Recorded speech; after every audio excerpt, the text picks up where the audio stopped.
Okay, in this video, I'm going to show you how to share a Microsoft form with your teacher. So let's say you've gone ahead and created your form and you're done with it and you're ready to show it to your teacher. So you're going to go ahead and click on Share, which is right up here in the top right-hand corner. You're going to make sure that it says anyone with a link can respond. This is the link that we want to share with your teacher. Okay, and we can click on copy. Now, your teacher might want you to share a link with her or him somehow.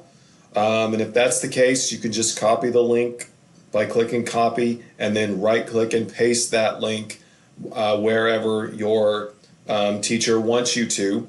You could also email, if she wants you to email it to her, then you click on the mail this envelope button, and that's going to pull up your email, and you type in your teacher's email address right here. She may have it written on the board, and there's the link, and you just hit send and it will send the link to the form and she can check it, and that's it.